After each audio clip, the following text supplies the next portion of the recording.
Well, good evening, everyone, and here we are at our book group for Thomas Merton's Seeds of Contemplation. And this week we're on chapters 13 to 16. I've kind of broken the whole text up into sort of four chapters each evening. And I think that kind of works because they're enormously meaty, meaty in themselves. That I kind of think that over a week, it probably takes about 2 days just to absorb what he says in one of these sections, which are not too long, these chapters. And also because the book is comprised of different, sort of jewels or pearls strung together on a string, it does work like that as well. So this week, I thought I'd continue trying to look at the text through themes. It seems to work slightly better than trying to just look at these four chapters together, because the chapters, as I say, don't necessarily hold together as a quartet. So you need to look at them individually. So I thought it'd be helpful to look at themes. Now, last time we looked at the theme of the false self. And so this time, I'm sure you can guess what I'm going to say. I thought we'd look at the true self, the true self. And of course, when we looked at last time, the false self, in a sense, the true self is a kind of antithesis to this.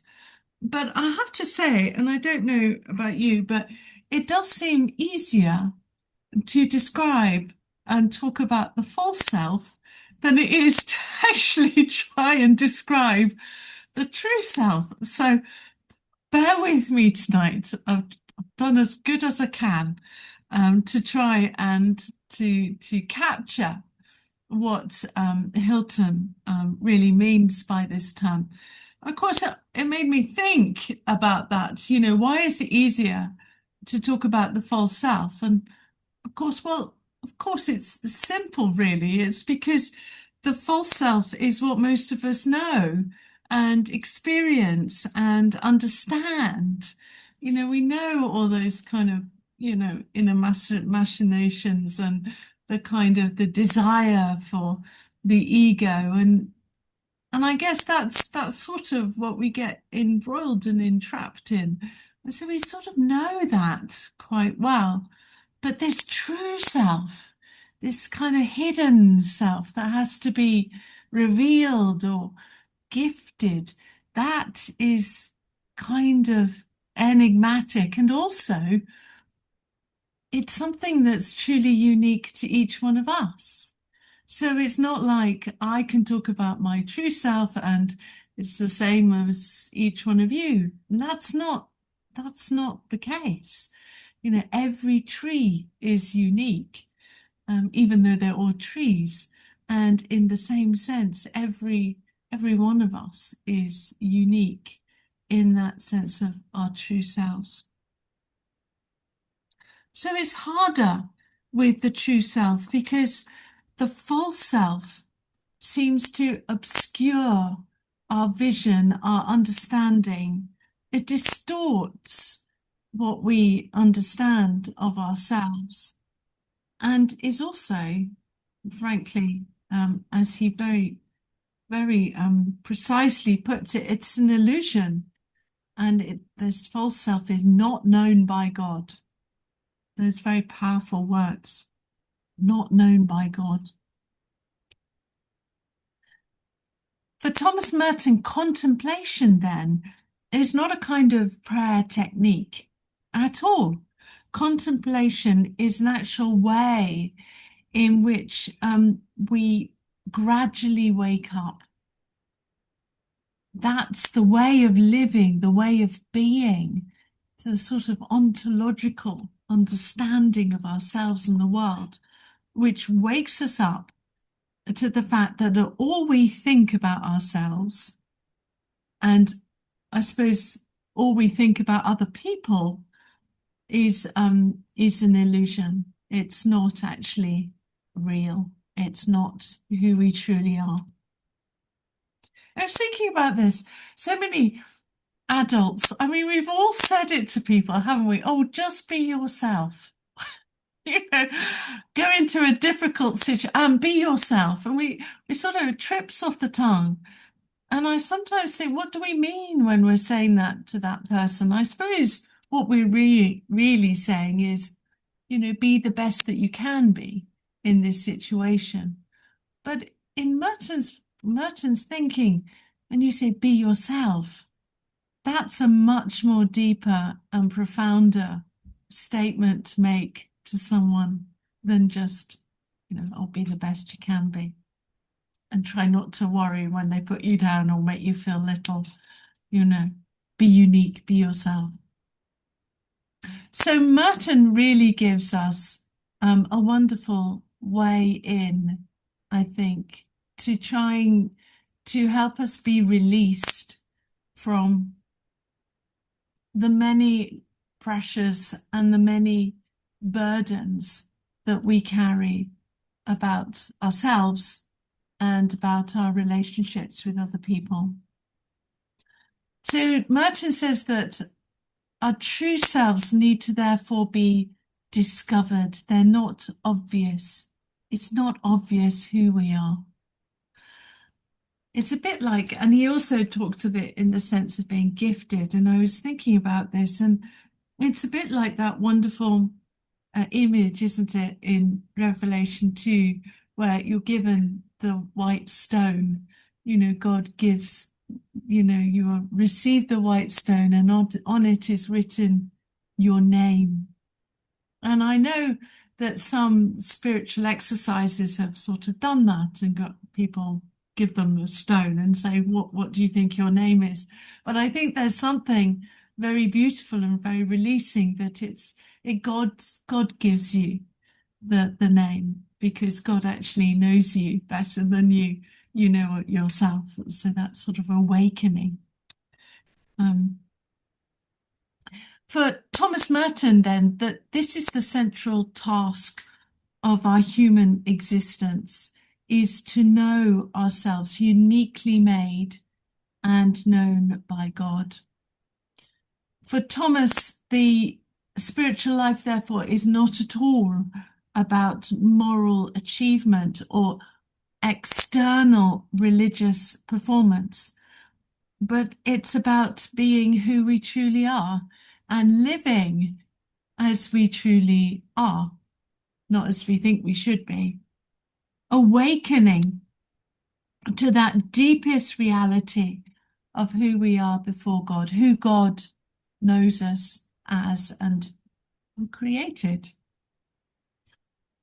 Now, of course, Thomas Merton's not new in this. It's all been said before, as Richard of Chartres said. I think it was Richard of Chartres, not Richard Chartres, but Richard of Chartres said, we all stand on the shoulders of giants.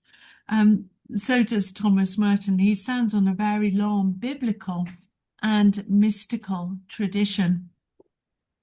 But what Thomas Merton does is that he revisions this ancient teaching for his times.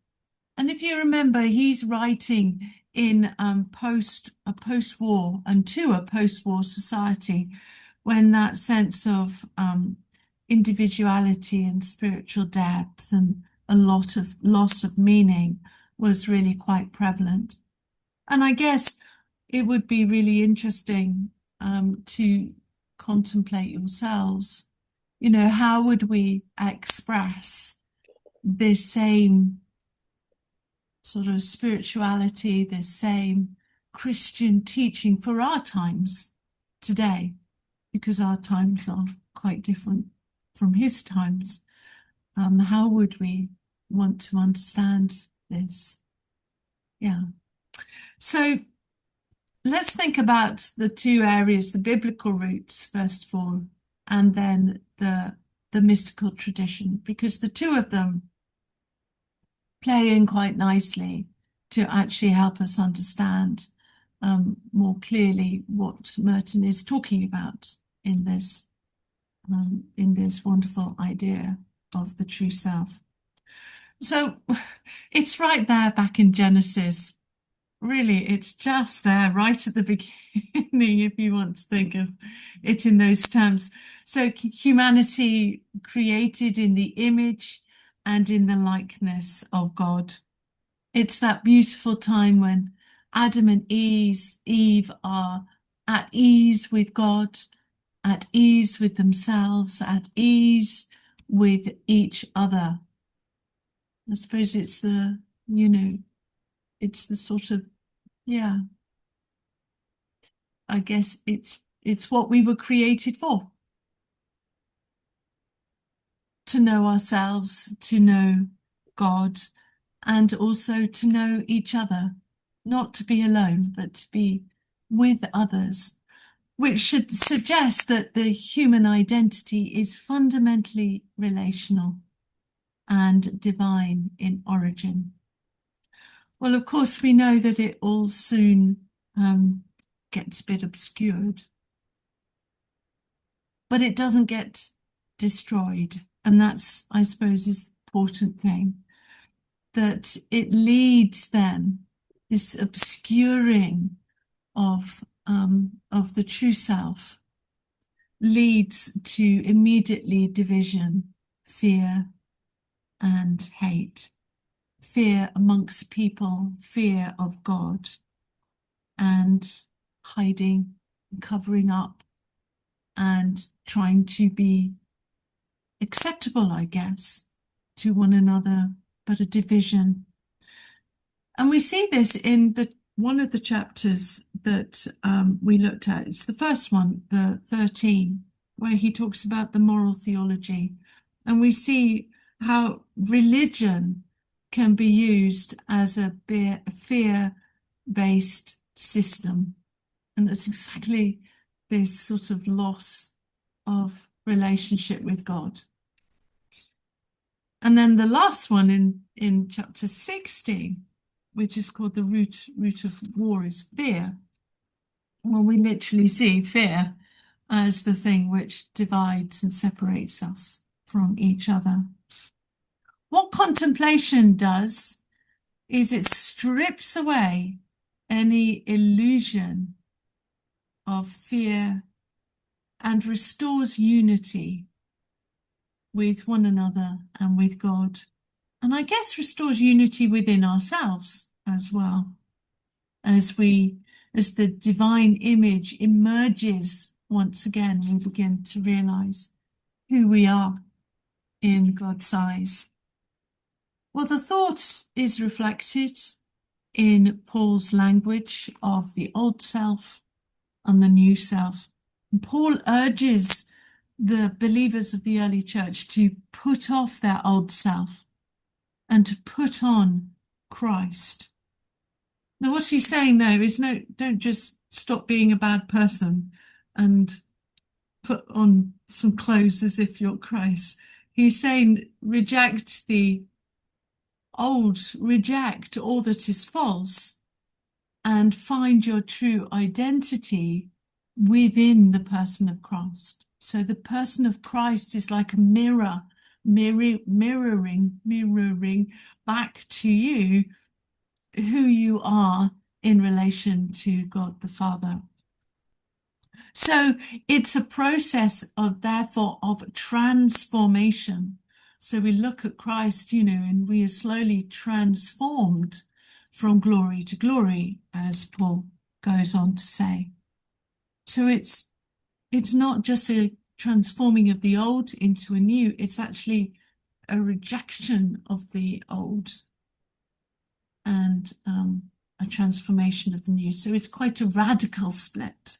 It's not like the old needs to just change a little bit. It's actually saying, no, not going to listen to the false self. I'm going to be directed wholly to Christ. So Thomas's notion of this kind of annihilation, getting rid of the false self, also echoes in Paul's language of, it is no longer I who live, but Christ who lives in me. And that's not saying that you suddenly become a subservient, or do anything that Christ says. It says that you are not the center of your own world again. And I think we touched on that last time, that actually Christ and God is the center of your world. They are the people, they are what, not people, but they are what move you and inspire you and reveal and awaken you. For both Paul and Merton, our true selves are therefore found and revealed in the person of Christ, who shows us that our deepest identity is one which is in communion with God, not separate. And of course, in the Gospels, Jesus speaks in this similar language where he says, keeps talking about to lose our life in order to save our life.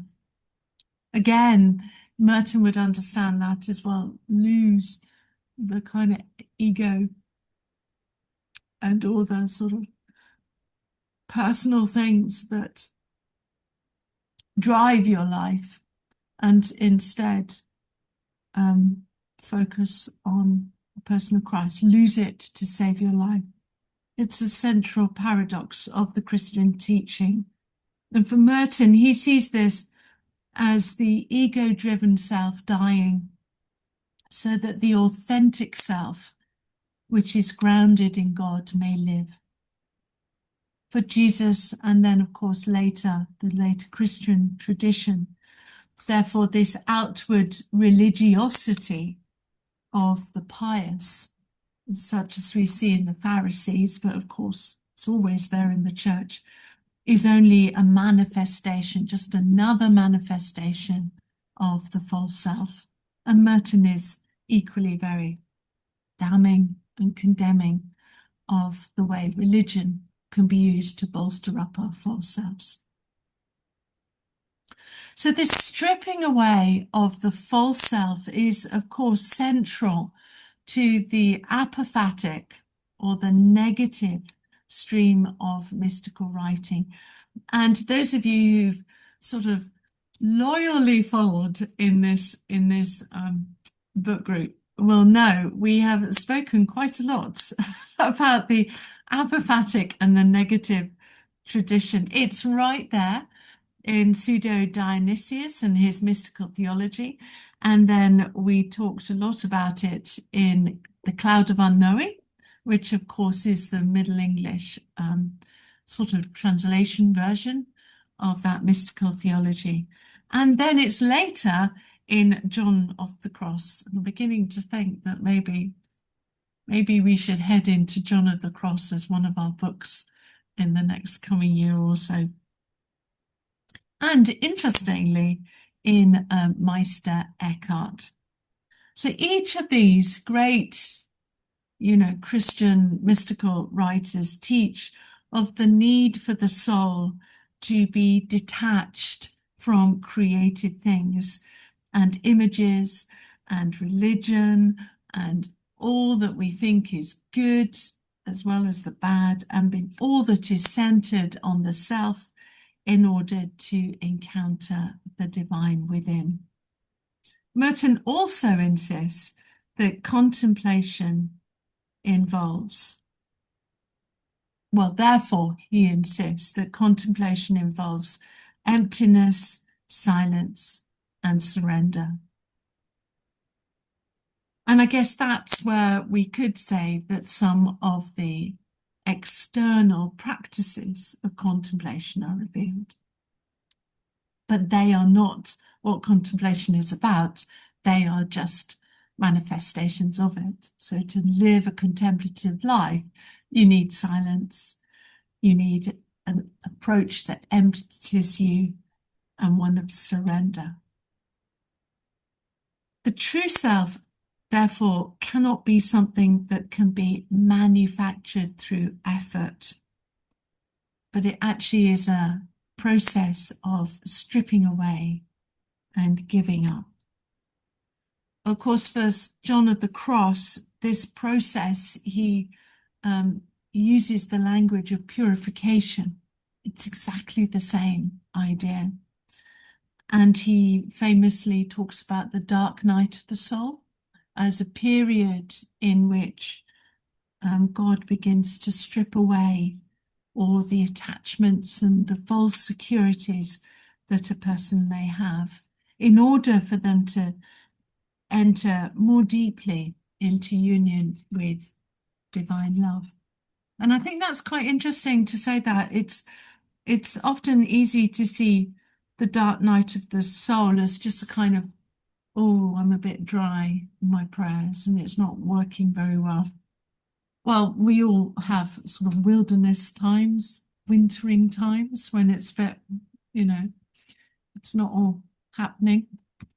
But I don't think that's the same as this stripping away. I think this stripping away is something that really goes down into our sense of identity about ourselves and really changes us fundamentally. It's not just a sort of process that we're living through. It's a real transformation and a turning towards God.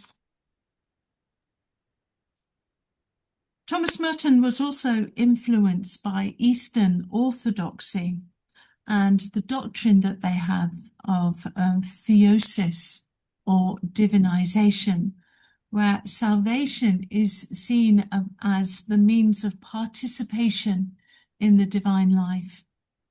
So the true self is not just an improved moral self, which is what we've already said, but a person is transformed by union with God's energies. And that also is encapsulated in Paul's words, from glory to glory. So Thomas Merton's notion of the true self offers a modern expression of a really ancient insight that beneath all the layers of ego and illusion, there lies this person that God created, that God knows, and that God loves. It's not that God doesn't love us as we are in all our mess, but this is the self that God knows us as truly are. And of course, Julian, I always have to bring Julian in. Julian says quite famously that God did not see sin. He looks on us and does not see sin. And it harps into something that Merton says, where he talks about, and I think it was in an earlier chapter, is that God does not see the illusion of ourselves. He sees only us.